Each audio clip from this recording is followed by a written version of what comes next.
विभाग की संपन्न हुए हैं, जिसके लिए इस बार के बजट में सरकार ने तय किया है कि 51,000 से अब इस राशि को बढ़ा करके अप्रैल से इसको 1,00,000 रुपए करने की घोषणा भी की है, जिसको हम अप्रैल में लागू करने जा रहे हैं। प्रदेश के अंदर उत्तर प्रदेश राज्य ग्रामीण आजीविका मिशन के अंतर्गत भी 95 लाख से अधिक महिलाओं को इस कार्यक्रम के माध्यम से स्वावलंबन के साथ जोड़ने का कार्य हुआ है और 2 लाख से अधिक महिलाएं पीएम स्वनिधि योजना में स्ट्रीट वेंडर में लगी हुई महिलाओं को उस योजना के साथ जोड़ा गया है और 1 करोड़ महिलाओं को पीएम स्वामित्व योजना में, जहां पे झोपड़ी है, जहां पे मकान है, वहां का मालिकाना अधिकार देने का काम ये देश के अंदर नंबर 1 पर उत्तर प्रदेश ने सर्वाधिक घरौनी, पीएम घरौनी देने का काम उत्तर प्रदेश ने किया है।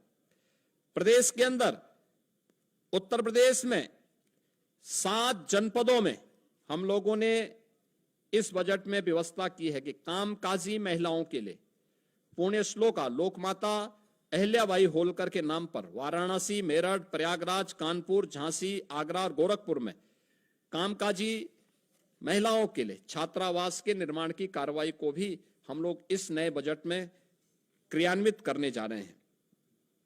मित्रों, प्रदेश वही है जिस प्रदेश का युवा पहले अपनी पहचान के लिए मोहताज था। आज उत्तर प्रदेश का नौजवान हो, अन्नदाता किसान हो, उत्तर प्रदेश की कोई बेटी या बहन हो, या उत्तर प्रदेश का व्यापारी या उद्यमी, जीवन के किसी भी क्षेत्र का कोई युवा या समाज का कोई भी व्यक्ति आज जब उत्तर प्रदेश के बाहर जाता है तो उसके सामने अब पहचान को छुपाने की समस्या नहीं होती है। आज वो बड़े गर्व के साथ अपने आप को उत्तर प्रदेश वासी कह सकता है और नए भारत का नया उत्तर प्रदेश किस रूप में अपनी युवा शक्ति के बल पर आगे बढ़ रहा है, यह हम इसी से अंदाजा लगा सकते हैं कि 2016-17 में जिस उत्तर प्रदेश की बेरोजगारी दर 19% से अधिक थी, आज वह घट करके मात्र 3% रह गई है। चाहे वह कृषि के सेक्टर में किए गए परिवर्तन हो या फिर एमएसएमई सेक्टर में, सूक्ष्म लघु मध्यम उद्यम के क्षेत्र में, या अपने हस्तशिल्पी और कारीगरों के उन्नयन के माध्यम से, उनके स्किल डेवलपमेंट के माध्यम से उत्तर प्रदेश पहला राज्य था जिसने ओडीओपी की स्कीम चलाई, 1 डिस्ट्रिक्ट 1 प्रोडक्ट के माध्यम से परंपरागत उद्यम को प्रोत्साहित करने का काम किया। इसने उत्तर प्रदेश के एक्सपोर्ट को 86,000 करोड़ रुपए से बढ़ा करके 2 लाख करोड़ रुपए से अधिक बढ़ाने का काम किया है और उत्तर प्रदेश भी एक एक्सपोर्ट स्टेट के रूप में स्थापित हो सकता है, उत्तर प्रदेश ने साबित किया है।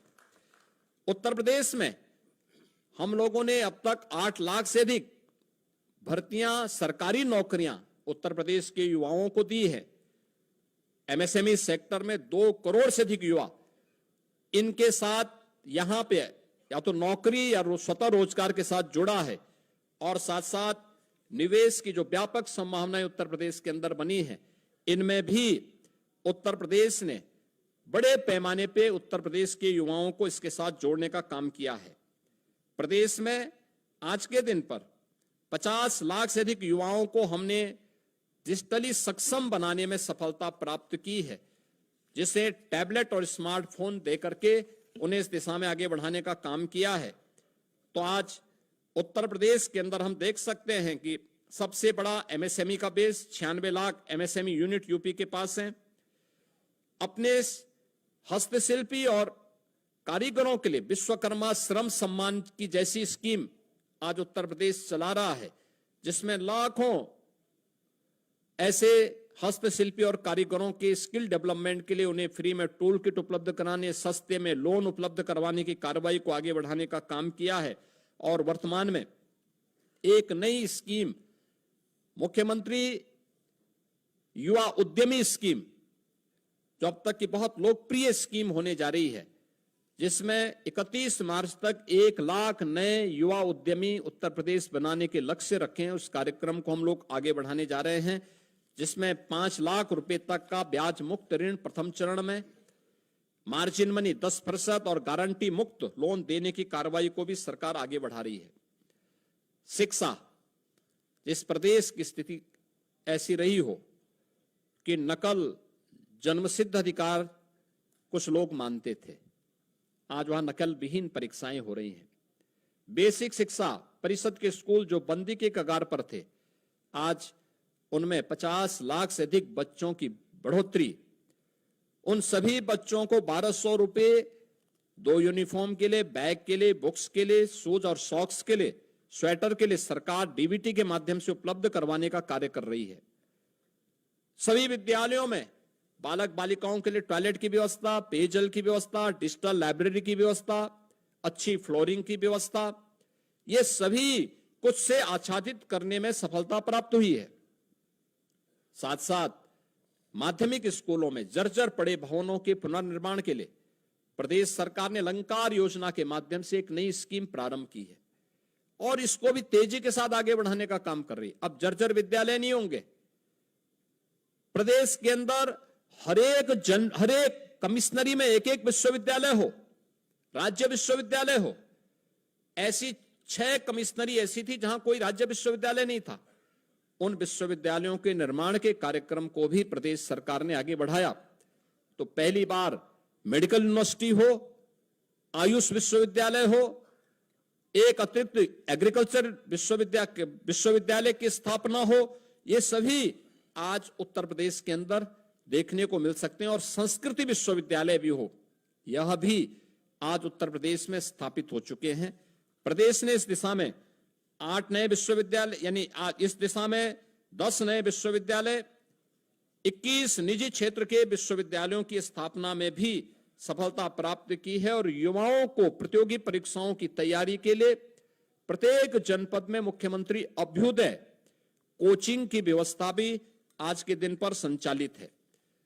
प्रदेश के अंदर अनुसूचित जाति जनजाति के सभी छात्रों को आज के दिन पर हम लोग स्कॉलरशिप उपलब्ध करा रहे हैं, 100% स्कॉलरशिप दे रहे हैं। और ओबीसी के भी छात्रों को 2017 तक मात्र 1200 करोड़ रुपए की स्कॉलरशिप मिल पाती थी, आज वो बढ़कर के 2500 करोड़ रुपए सरकार ने किया है, जिससे हर उस बच्चे को जो उसकी पात्रता की श्रेणी में आता है उसको स्कॉलरशिप से जोड़ा जा सके। आज उसमें भी सरकार को सफलता प्राप्त हुई है। उत्तर प्रदेश ने गरीब कल्याण के क्षेत्र में ये डबल इंजन की सरकार ने एक लंबी छलांग लगाई है। पिछले 8 वर्ष में 6 करोड़ से अधिक गरीबों को गरीबी रेखा से ऊपर उठाने में मदद मिली है। 15 करोड़ उत्तर प्रदेश के वासी आज भी प्रतिमाह पिछले 5 वर्ष से फ्री में राशन की सुविधा का लाभ प्राप्त कर रहे हैं। 1,86,00,000 उज्ज्वला योजना के कनेक्शन उपलब्ध हुए हैं। होली और दीपावली में एक रसोई गैस के सिलेंडर उन्हें फ्री में उपलब्ध करवाए जा रहे हैं। प्रधानमंत्री किसान सम्मान निधि में 2,62,00,000 किसानों को इस योजना से जोड़ा गया है, जिन्हें प्रतिवर्ष 6,000 रुपए उनको डीबीटी के माध्यम से केंद्र सरकार उपलब्ध करवा रही है। और 9 करोड़ से अधिक लोगों को उत्तर प्रदेश में गोल्डन कार्ड उपलब्ध करवा करके प्रधानमंत्री जन आरोग्य योजना आयुष्मान भारत के अंतर्गत उन्हें आच्छादित करने वाला ये सभी जो आंकड़े हैं, ये दिखाता है कि ये सबसे अधिक देश के अंदर इन सभी क्षेत्रों में उत्तर प्रदेश काफी आगे है और इसमें सबसे लंबी छलांग लगाने वाला है। 56 लाख गरीबों को एक आवास उपलब्ध कराने में ये सभी स्कीमें जिसमें उत्तर प्रदेश नंबर 1 पर देश में है। और मित्रों, 2017 के पहले निराश्रित महिला पेंशन, वृद्धावस्था पेंशन, दिव्यांगजन पेंशन 55 लाख महिलाओं को, वृद्धजनों को या दिव्यांगजनों को मिलती थी। आज ये संख्या बढ़कर के 1,06,00,000 महिलाओं को, वृद्धजनों को और दिव्यांगजनों को उत्तर प्रदेश दे रही है। 2017 के पहले पेंशन की राशि हुआ करती थी मात्र 300। आज इसको हम 1,000 रुपए महीने उन लोगों को डीबीटी के माध्यम से दे रहे हैं। इसके अलावा डीबीटी में लाभार्थियों तक सीधा पैसा पहुंचाने में भी देश में उत्तर प्रदेश नंबर 1 पर है। यानी अकेले 24-25 में 9 करोड़ 8 लाख से अधिक लोगों तक 1,10,000 करोड़ रुपए से अधिक का भुगतान डीबीटी के माध्यम से हुआ है। इसके माध्यम से प्रदेश सरकार को 10,000 करोड़ रुपए की बचत हुई है। और अभी वर्तमान में सरकार इस नए वित्तीय वर्ष में और सबसे बड़ी आबादी का राज्य होने के बावजूद जीरो पॉवर्टी के लक्ष्य को प्राप्त करने के लिए कृत संकल्पित होकर के कार्य कर रही है। हम नए वित्तीय वर्ष अब 1 अप्रैल से प्रारंभ होगा, तो इसमें उससे लॉन्च करने जा रहे हैं। इंफ्रास्ट्रक्चर के लिए प्रदेश के बारे में एक मान्यता थी, जहां से गड्ढे शुरू हो जाएं समझ लो उत्तर प्रदेश की सीमा आ गई। सड़क में गड्ढा है या गड्ढे में सड़क है ये पता नहीं लगता था।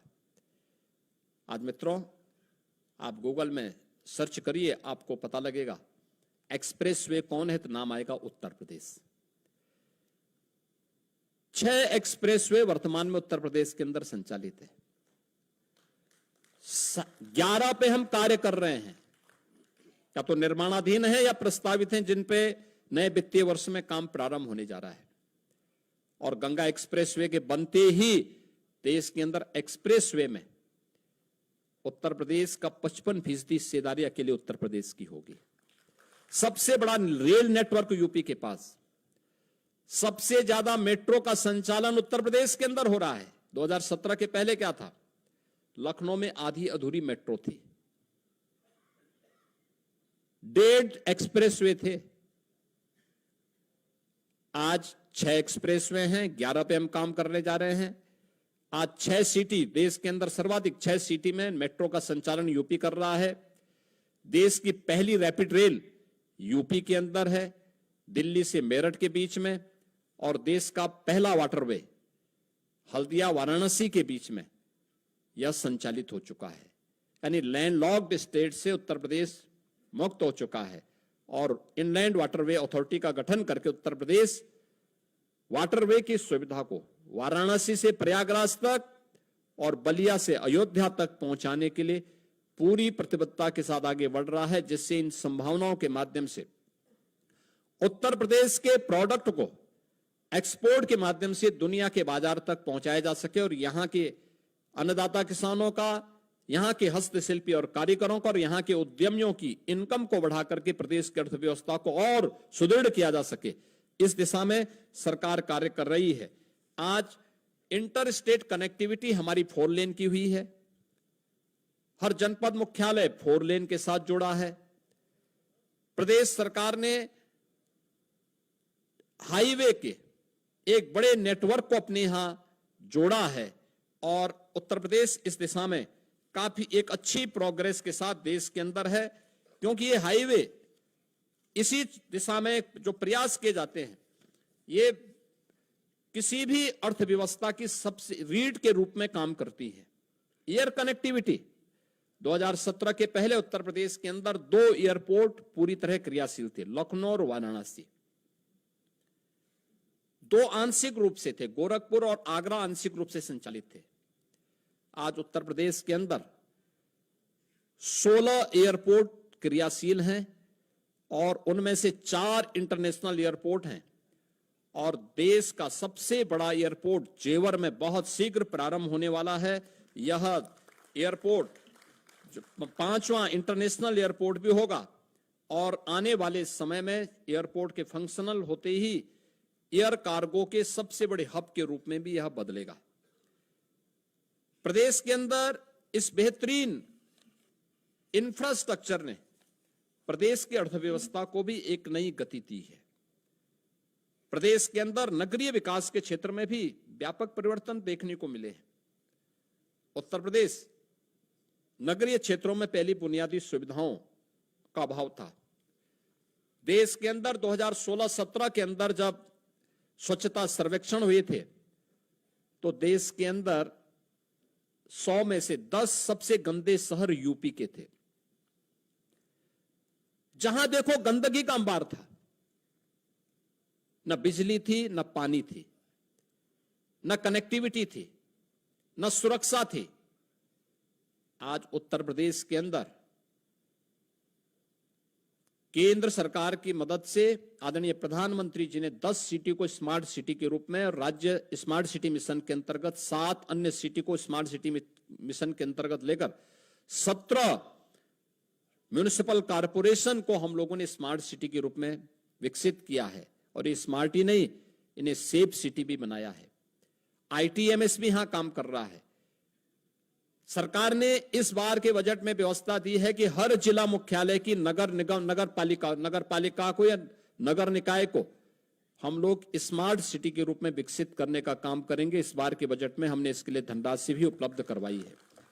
प्रदेश के अंदर आज एक नई विकास के कॉन्सेप्ट को NCR, नेशनल कैपिटल रीजन की तर्ज पर प्रदेश के अंदर अलग अलग क्षेत्रों में हम लोगों ने स्टेट डेवलपमेंट रीजन को डेवलप करने की एक दिशा में एक आगे बढ़ाने की कार्रवाई की है। जैसे लखनऊ में स्टेट कैपिटल रीजन, लखनऊ और उसके आसपास के क्षेत्र को लेकर, वाराणसी में वाराणसी और उसके आसपास के क्षेत्र को लेकर, कानपुर में कानपुर और उसके आसपास के क्षेत्र को लेकर के ये डेवलपमेंट रीजन बनाने, जिससे व्यवस्थित और नियोजित विकास को हम वहां पे आगे बढ़ा सकें। उसके एक मास्टर प्लान के माध्यम से वहां के नागरिकों के जीवन में व्यापक आमूलचूल परिवर्तन करके उनकी आय को कई गुना बढ़ा सकें, इस दिशा में कार्य करना सरकार ने प्रारंभ किया है। और देश की पहली रोपवे सेवा वाराणसी में अगले कुछ महीनों के अंदर हम प्रारंभ करने जा रहे हैं। यह नगरीय परिवहन की एक बेहतरीन सुविधा होगी जो वाराणसी में प्रारंभ होने जा रही है। प्रदेश के अंदर विद्युतीकरण के लक्ष्य को भी हर व्यक्ति को उसकी ऊर्जा की आवश्यकता के अनुरूप, विद्युतीकरण की आवश्यकता के अनुरूप उन्हें ये सुविधा प्राप्त हो, इसके लिए भी डबल इंजन की सरकार ने व्यापक परिवर्तन किए हैं। खासतौर पर 1947 से लेकर के 2017 तक 1,28,494 मजदूरों तक बिजली पहुंचाई गई थी, और इस दौरान अकेले 8 वर्ष के अंदर यह संख्या बढ़कर के 1,28,000 से बढ़कर के 2,49,818 यानी 1,21,000 मात्र हम लोगों ने 8 वर्ष में उन मजदूरों तक विद्युतीकरण का कार्य पूरा किया है। 12 से 17 के बीच में केवल 8,44,000 विद्युत कनेक्शन उपलब्ध करवाए गए।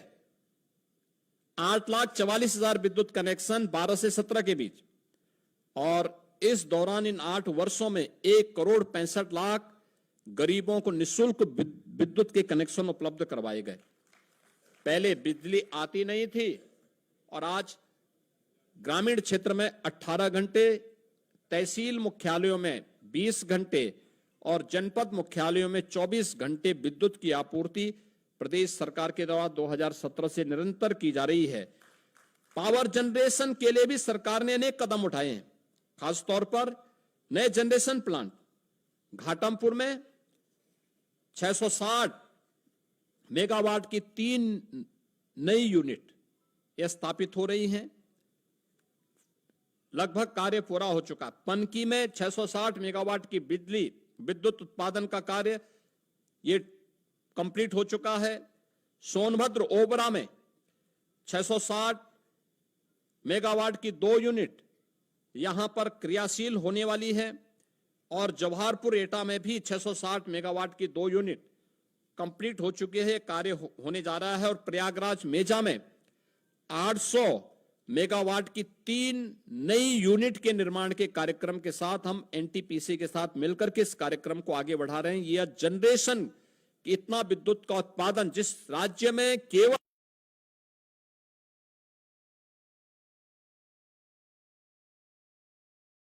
6,000 मेगावाट की विद्युत की आपूर्ति राज्य अपने स्रोत से कर पा रहा था, आज उससे ज्यादा विद्युत का उत्पादन के साथ साथ हम लोग पीक आवर में 33,33,000 मेगावाट की बिजली की आपूर्ति प्रदेशवासियों को हम लोग कर रहे हैं। वर्तमान में प्रदेश सरकार कर रही है। मित्रों, सौर ऊर्जा के क्षेत्र में भी 2017 के पहले अगर हम देखें तो मात्र 228 मेगावाट की परियोजना उत्तर प्रदेश के अंदर क्रियाशील थी, और इन 8 वर्षों में हम लोगों ने 2653 मेगावाट क्षमता की सौर ऊर्जा उत्पादन की है। वर्तमान में बुंदेलखंड में ग्रीन एनर्जी कॉरिडोर के माध्यम से 4000 मेगावाट के सोलर पार्क की स्थापना की जा रही है और अगले 5 वर्ष के अंदर 22,000 मेगावाट की एक ग्रीन एंड क्लीन एनर्जी बनाने के लिए सरकार पूरी प्रतिबद्धता के साथ काम कर रही है। औद्योगिक विकास, ईज ऑफ डूइंग बिजनेस में उत्तर प्रदेश 2017 के पहले 14वें स्थान पे था। आज देश का टॉप अचीवर स्टेट के रूप में उत्तर प्रदेश बना हुआ है। मित्रों, यह सब संभव हो पाया है आदरणीय प्रधानमंत्री जी की प्रेरणादायी मार्गदर्शन में। रिफॉर्म, परफॉर्म एंड ट्रांसफॉर्म की जो उनकी पॉलिसी थी, जो मंत्र है, 33 सेक्टोरियल पॉलिसीज बनाने वाला देश का पहला राज्य है। सिंगल विंडो सिस्टम में 500 से अधिक एनओसी एक ही प्लेटफॉर्म पे उपलब्ध कराने वाला राज्य है और एमओयू होने के बाद उसकी मॉनिटरिंग भी डिजिटली हम कर सकते हैं, सिंगल विंडो के माध्यम से कर सकते हैं। यह करने वाला राज्य है। न केवल व्यक्ति बल्कि उसकी पूंजी की सुरक्षा की गारंटी लेने वाला राज्य है और उसी का परिणाम है कि 15 लाख करोड़ रुपए से अधिक की निवेश की परियोजनाओं को जमीनी धरातल पर उतारने वाला देश का एक महत्वपूर्ण राज्य बनकर के उत्तर प्रदेश आगे बढ़ा है। और उत्तर प्रदेश की संभावना बताती है कि आने वाले समय में उत्तर प्रदेश देश के अंदर सबसे अधिक इस फील्ड में काम करने, निवेशकों को आकर्षित करने वाले एक ड्रीम डेस्टिनेशन बनकर के उत्तर प्रदेश देश के अंदर उभरा है। चिकित्सा और स्वास्थ्य के क्षेत्र में भी राज्य सरकार ने अनेक महत्वपूर्ण पहल की है। याद करिए, 2017 के पहले केवल 12 government medical college Uttar Pradesh के अंदर बन पाए थे। यानी ये आजादी के पहले से लेकर के 2017 तक की बात कर रहा हूं और 2017 से अब तक कुल प्रदेश में 80 मेडिकल कॉलेज बने हैं, जिसमें 44 गवर्नमेंट सेक्टर के बने हैं, 36 निजी मेडिकल कॉलेज भी बने हैं। प्रदेश के अंदर इससे पहले नर्सिंग और पैरामेडिकल कॉलेजेस की स्थिति क्या थी? ताले लटकते थे, न इंफ्रास्ट्रक्चर था न फैकल्टी थी। आज प्रदेश के अंदर हर मेडिकल कॉलेज में नर्सिंग कॉलेज बनाने की कार्रवाई को तेजी के साथ आगे बढ़ाने का कार्य हो रहा है। प्रदेश के अंदर हम लोगों ने जो 36 जनपद ऐसे थे जिनमें संचारी रोग में, खासतौर पर इंसेफ्लाइटिस से उत्तर प्रदेश के मासूम तड़प तड़प करके मरते थे, आज उस पर प्रभावी नियंत्रण करने में उत्तर प्रदेश ने सफलता प्राप्त की है। और मुझे बताते हुए प्रसन्नता है कि 2017 की तुलना में आज 2024 में एक्यूट इंसेफ्लाइटिस से 85% और जापानी इंसेफ्लाइटिस से 99% नियंत्रण करने में सरकार को सफलता प्राप्त हुई है। इसी प्रकार से डेंगू की मृत्यु दर को लगभग 95% कम करने में सफलता प्राप्त की है। मलेरिया पर 56% की कमी आई है और आज प्रदेश के अंदर हम लोगों ने प्रदेश के अंदर आयुष्मान भारत में उत्तर प्रदेश देश के अंदर नंबर 1 पर है। मुख्यमंत्री आरोग्य मेले के माध्यम से लगभग 13.5 करोड़ रोगी उसके माध्यम से लाभान्वित हो रहे हैं और जो विभिन्न मेडिकल कॉलेजेस की संख्या बढ़ाने के बाद जो सीट्स बढ़ी हैं, एमबीबीएस में 17 में मात्र 1990 सीट्स थी, आज वो बढ़कर के 5250 हुई हैं। निजी मेडिकल कॉलेजेस में भी ये सीट्स 2550 से बढ़कर के 6550 हुई हैं। राजकीय क्षेत्र में पीजी सीट्स की संख्या 2017 के पहले जो 741 थी, आज वो बढ़कर के 1871 हुई हैं और निजी क्षेत्र में भी जो पीजी की सीट्स 17 के पहले 480 थी, आज वो बढ़कर के 2100 तक बढ़ी हैं। प्रदेश में सुपर स्पेशलिटी 2017 में मात्र कुछ ही मेडिकल कॉलेजेस में भी उसकी भी बहुत कम ब्रांचेज हुआ करती थी। आज लगभग हर एक जनपद में सुविधा है। आज हर एक जनपद में डायलिसिस की सुविधा उपलब्ध करवाई जा रही है, सीटी स्कैन आदि की सुविधाएं उपलब्ध करवाई जा रही हैं और सस्ते में दवा उपलब्ध हो, इसके लिए तमाम हर एक जनपद में इसके लिए जन आरोग्य योजना से जुड़े हुए सुविधा केंद्रों को और उन प्रतिष्ठानों को स्थापित करने का काम भी किया जा रहा है। मित्रों, उत्तर प्रदेश ने टूरिज्म के क्षेत्र में भी एक लंबी छलांग लगाई है। यानी इंफ्रास्ट्रक्चर के क्षेत्र में, अन्नदाता किसानों के लिए, युवाओं के उत्थान के लिए, मातृशक्ति के सम्मान के लिए, निवेश के लिए उत्तर प्रदेश ने अपनी जो पहचान बनाई, सुरक्षा के क्षेत्र में जो अपनी पहचान बनाई, इसका असर प्रदेश के पर्यटन पर भी पड़ा है। आज के दिन पे पर्यटन केवल एक मनोरंजन का साधन मात्र नहीं है, बल्कि आस्था भी अर्थव्यवस्था को सुदृढ़ करने का सशक्त माध्यम बन सकती है। यह हमने महाकुंभ प्रयागराज के माध्यम से देखा है। प्रयागराज महाकुंभ ने अलग अलग सेक्टर में नई नई संभावनाओं को आगे बढ़ाया और उसी दिशा में आज गत वर्ष उत्तर प्रदेश में कुल जो टूरिस्ट आए थे वह 67 करोड़ आए थे और लगभग इतने टूरिस्ट अकेले महाकुंभ प्रयागराज में इस वर्ष आए हैं। 2016 के पहले, 2017 के पहले वर्ष भर में 21 करोड़ टूरिस्ट यूपी के अंदर आते थे, अलग अलग। उसमें स्पिरिचुअल भी होता था, इको टूरिज्म भी होता था, हेरिटेज भी होता था, अन्य तमाम आयोजनों के साथ भी जुड़ते थे। आज ये संख्या बहुत बड़ी हो चुकी है और इसमें दोनों डोमेस्टिक भी हैं और फॉरेन से भी आए हैं। इसमें प्रदेश के अंदर हम लोगों ने इसके लिए, प्रदेश सरकार ने, डबल इंजन की सरकार ने काफी बड़े पैमाने पे अवस्थापना सुविधाओं का विकास भी किया है, कनेक्टिविटी को भी बेहतर किया है, सुरक्षा का बेहतर माहौल दिया है। आज उसका परिणाम हम सबके सामने है। इन सभी स्थितियों में प्रदेश सरकार ने जो कार्य किए हैं, आज उसका परिणाम हम सबके सामने है। उत्तर प्रदेश की अर्थव्यवस्था देश के अंदर जो 2017 के पहले 6-7वें स्थान पर थी, आज देश की नंबर 2 अर्थव्यवस्था बनकर के उत्तर प्रदेश उभरा है। 2017 के पहले राजकोष खाली था, अन्नदाता किसान बदहाल था, आत्महत्या कर रहा था, कर्मचारियों में व्यापक असंतोष था। सरकार के पहले ही 2 फैसले थे, अन्नदाता किसानों का, लघु और सीमांत किसानों का कर्ज माफ करना है और अपने कर्मचारियों को 7th पे कमीशन की रिपोर्ट को लागू करना है।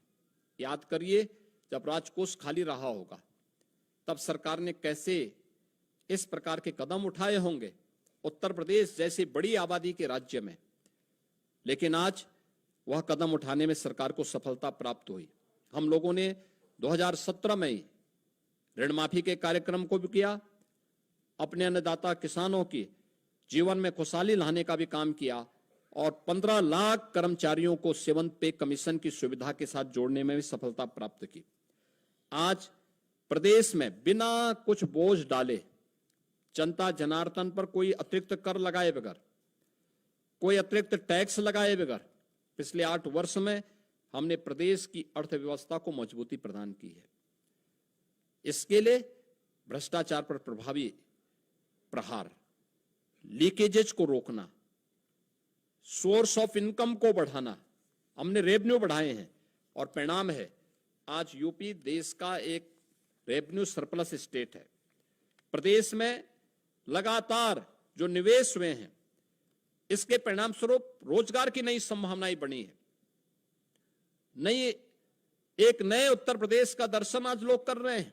कहीं निवेश आता है तो केवल निवेश नहीं होता, अपने साथ विकास भी लेके आता है, रोजगार भी लेके आता है, अनेक परिवारों के जीवन में खुशहाली लेके आता है। और परिणाम है 2017 के पहले 12,75,000 करोड़ रुपए की अर्थव्यवस्था आज 27.5 लाख करोड़ रुपए से, यानी दुगने से अधिक पहुंची है। पर कैपिटा इनकम दुगने से अधिक हुई है। प्रदेश ने इस दिशा में काफी अच्छे जो पहल की है, वह परिणाम हम सबके सामने है और मैं उस दिशा में केवल यही मुझे कहना है कि प्रदेश आज एक अच्छी दिशा में बढ़ रहा है।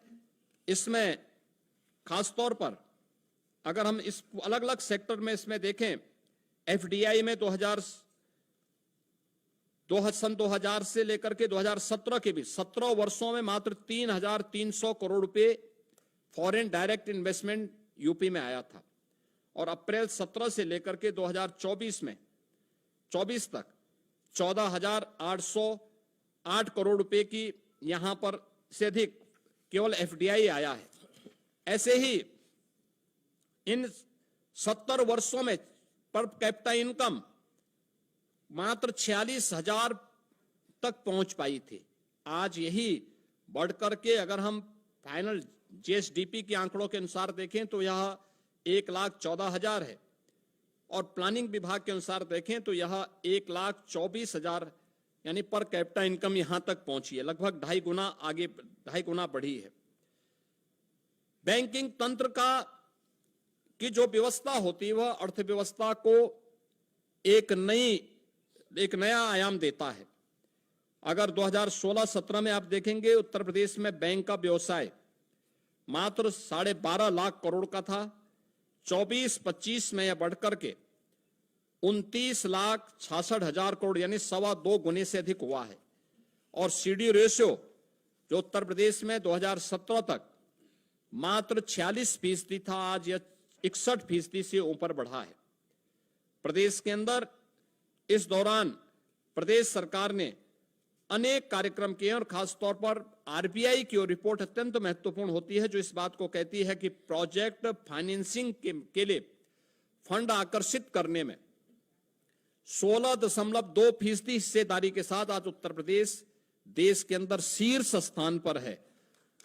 प्रदेश के अंदर अगर आप देखेंगे तो 132 कंपनियों ने केवल बॉम्बे स्टॉक एक्सचेंज में उत्तर प्रदेश की हैं जिन्होंने वहां पे अपना पंजीकरण कराया है और जिनका मार्केट कैपिटल 3,61,162 करोड़ रुपए से अधिक का है। तो प्रदेश के अंदर 2017 तक कुल 13,000 फैक्ट्रियां पंजीकृत थी। आज इनकी संख्या इन 8 वर्ष में यानी 13,070 वर्षों में, और अगर 8 वर्ष में आप देखें तो इनकी संख्या बढ़कर के 26,900 से अधिक हो चुकी है। यह संख्या बताती है कि उत्तर प्रदेश एक अच्छी दिशा में आगे बढ़ा है। ये जो कुछ भी हुआ है, ये जो आज यूपी का परसेप्शन बदला है, ये जो कुछ भी आज परिवर्तन हर एक सेक्टर में आज हम सबको देखने को मिल रहा है, वह टीम भावना से, नेक नियति से, ईमानदार प्रतिबद्धता के साथ किए गए प्रयासों का परिणाम है। और उसका परिणाम हमारे सामने है कि हम खाद्यान्न उत्पादन में आज उत्तर प्रदेश देश में नंबर 1 है, गन्ना उत्पादन में नंबर 1 पर है, आलू उत्पादन में उत्तर प्रदेश नंबर 1 पर है, इथेनॉल की आपूर्ति करने वाला सबसे बड़े राज्य के रूप में उत्तर प्रदेश फिर से उभरा है। ईज ऑफ डूइंग बिजनेस में चीफ अचीवर स्टेट के रूप में उत्तर प्रदेश ने अपनी मजबूत उपस्थिति दर्ज की है। बैंकों से प्रोजेक्ट फाइनेंसिंग में भी उत्तर प्रदेश आज देश के अंदर शीर्ष स्थान पर है। आयकर रिटर्न भरने वालों की संख्या देश के अंदर नंबर 2 पर उत्तर प्रदेश है। जेम पोर्टल से सर्वाधिक खरीद फरोख्त करने वाले में राज्य उत्तर प्रदेश नंबर 1 पर है। कौशल विकास की नीति को लागू करने वाले राज्यों में उत्तर प्रदेश नंबर 1 पर है। सबसे अधिक एमएसएमई रखने वाला राज्य उत्तर प्रदेश है। पीएम आवास योजना, पीएम किसान सम्मान निधि, पीएम उज्ज्वला योजना, पीएम स्वनिधि योजना, पीएम स्वामित्व योजना, प्रधानमंत्री अटल पेंशन योजना, स्वच्छ भारत मिशन, प्रधानमंत्री जनधन योजना, प्रधानमंत्री सुरक्षा बीमा योजना, प्रधानमंत्री जीवन ज्योति बीमा योजना, अटल पेंशन योजना, इन सभी में उत्तर प्रदेश आज नंबर 1 पर है। ये योजनाएं बताती हैं कि उत्तर प्रदेश के अंदर पिछले 8 वर्ष के अंदर जीवन के प्रत्येक क्षेत्र में डबल इंजन की सरकार ने आदरणीय प्रधानमंत्री जी के मार्गदर्शन में जो कदम बढ़ाए हैं वह एक सही दिशा में बढ़ाए गए कदम हैं और ये बताता है कि उत्तर प्रदेश आज देश के अंदर हर एक सेक्टर में जो उसका ग्रोथ रेट है, एग्रीकल्चर में, एमएसएमई में, इंफ्रास्ट्रक्चर में, और अर्थव्यवस्था के अलग अलग सेक्टर में भी वह दिखाता है कि उत्तर प्रदेश बहुत शीघ्र, अगर आदरणीय प्रधानमंत्री जी ने देश को $5 ट्रिलियन की इकोनॉमी बनाने के एक बड़े लक्ष्य को देशवासियों के सामने रखा है और उसके परिणाम हमारे सामने भी हैं। 2014 में जिस देश की अर्थव्यवस्था 10वें 11वें स्थान पर थी, आज वह देश दुनिया का 5वीं बड़ी अर्थव्यवस्था है। 2027 में तीसरी बड़ी अर्थव्यवस्था बनेगा।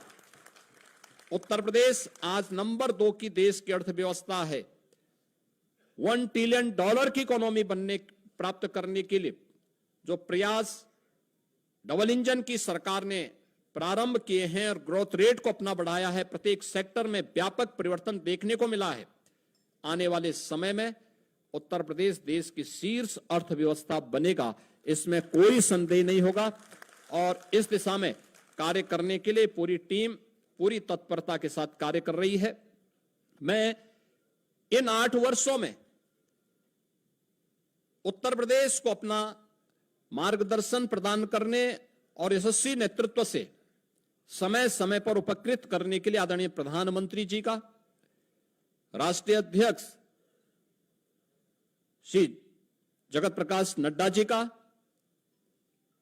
केंद्रीय रक्षा मंत्री माननीय श्री राजनाथ सिंह जी का, केंद्रीय गृह मंत्री श्री अमित शाह जी का, केंद्रीय मंत्रिमंडल के सभी माननीय मंत्रियों का, देश के अंदर विकास के लिए काम करने वाली उन सभी संस्थाओं का जो अपने विजनरी नेतृत्व में, प्रधानमंत्री जी के विजनरी नेतृत्व में कार्य करते हुए देश को आगे बढ़ाने में अपनी मदद कर रहे हैं, उन सभी संस्थाओं का, उत्तर प्रदेश के अपने संगठन के पदाधिकारियों का, प्रदेश मंत्रिमंडल के अपने वरिष्ठ सहयोगियों का, सभी अपने सहयोगी दलों का, एनडीए के अपने सभी घटक दलों का, इन सभी का भी मैं हृदय से इस अवसर पर अभिनंदन करता हूं। इन्हें धन्यवाद देता हूं कि इन्होंने पिछले 8 वर्ष के अंदर प्रदेश के अंदर जो स्केल था उसको स्किल और स्पीड के साथ जोड़ने में जो एक टीम भावना का परिचय दिया है, आज उसी का परिणाम हमारे सामने एक नए भारत के, नए उत्तर प्रदेश के रूप में देखने को मिल रहा है। और हम विश्वास के साथ कह सकते हैं कि यही स्पीड उत्तर प्रदेश को देश की नंबर 1 की अर्थव्यवस्था बनाने में मददगार साबित कर होगी। मैं एक बार फिर से प्रदेशवासियों का इस 8 वर्ष की शानदार यात्रा में योगदान के लिए उनका हृदय से अभिनंदन करते हुए बधाई देता हूं और विश्वास करता हूं कि 3 दिवसीय जनपदीय विकास उत्सव में उन सब की भागीदारी, उत्तर प्रदेश के प्रत्येक जनपद में और अलग अलग सेक्टर में हुए विकास के कार्यों को जनता जनार्दन को देखने का अवसर प्राप्त होगा। मैं इसी के साथ आप सबको भी हृदय से धन्यवाद देता हूं जिन्होंने एक सकारात्मक पहल के माध्यम से सरकार की योजनाओं को आम जन तक पहुंचाने में मदद की है। बहुत बहुत धन्यवाद।